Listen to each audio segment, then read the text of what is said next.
نحمدہ و نصلی علی رسول الکریم، اما بعد، فاعوذ باللہ من الشیطان الرجیم، بسم اللہ الرحمن الرحیم۔ السلام علیکم ورحمۃ اللہ وبرکاتہ۔ قرآن و دین چینل میں آپ سب کو بہت بہت خوش آمدید کہتی ہوں۔ آج میں حضرت بلال کا ایسا عمل بتاؤں گی جو رسول پاک صلی اللہ علیہ وآلہ وسلم نے جنت میں ان کے جوتوں کی آواز سنی، یعنی جنت کے حقدار بننے والا عمل۔ رسول اللہ صلی اللہ علیہ وآلہ وسلم نے فرمایا، اے لوگو، سلام کو پھیلاؤ، کھانا کھلاؤ، صلح رحمی کرو، اور رات کو اس وقت نماز پڑھا کرو جب لوگ سوئے ہوئے ہیں۔ اگر یہ کام کرو گے تو جنت میں سلامتی کے ساتھ داخل ہو جاؤ گے۔ اب رات کو سب سوئے ہوئے سے مراد یہ نہیں کہ آپ عشاء کی نماز کو دیر کریں، بلکہ اس سے مراد تہجد ہے۔ تہجد کے موضوع پر میری مرتب شدہ کتاب یعنی کہ تہجد، اس کی فضیلت کے بارے میں آپ اس کا ذکر آیا ہے، تو آپ اسے پرچیز بھی کر سکتے ہیں۔ محمد عمر خان کی کتاب ہے، آپ اسے لے بھی سکتے ہیں، تہجد اور اس کی فضیلت۔ اب حضرت بلال کا عمل ایسا کیا تھا جو انہیں جنت میں رسول اللہ صلی اللہ علیہ وسلم کو جوتوں کی آواز سنائی دی؟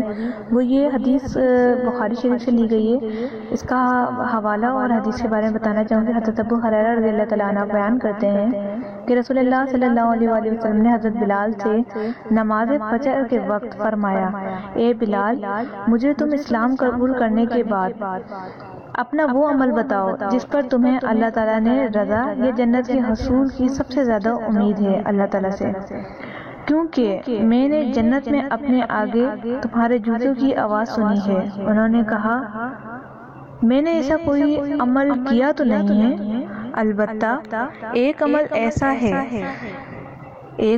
ایسا ہے کہ جس پر مجھے بہت زیادہ امید ہے، اور وہ یہ ہے کہ میں دن اور رات کی جس گھڑی میں بھی وضو کرتا ہوں تو اس کے بعد نماز ضرور پڑھتا ہوں جتنی اللہ تعالیٰ نے میرے لیے لکھی ہوئی ہے، یعنی تحت الوضو۔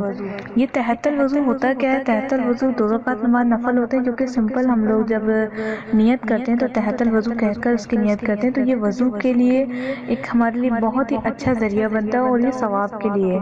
تو اس حدیث کا مفہوم جو ہے یہاں پر بتایا جا رہا ہے حدیث کے بعد کہ یہ عمل ہمیں جنت میں جانے کا سبب بن سکتا ہے۔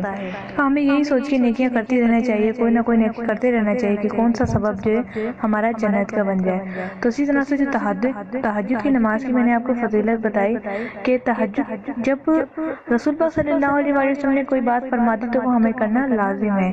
تو اسلام کو پھیلانا، سلام کو پھیلانا، صلح رحمی کرنا، اور اس کے ساتھ ہی تہجد کی نماز ادا کرنا ہمارے لیے بہت ضروری ہے، کیونکہ تہجد کی نماز ہی ہے جو اللہ سے لڑ کے ہماری دعائیں قبول کرواتی ہے۔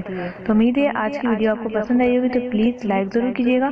اس کے علاوہ ویڈیو کو شیئر کر کے اپنے ثواب کا حصہ اس کے اندر ضرور ڈالیں۔ ملتے ہیں نیکسٹ ویڈیو کے ساتھ، خیال رکھیے گا اپنا۔ السلام علیکم ورحمۃ اللہ۔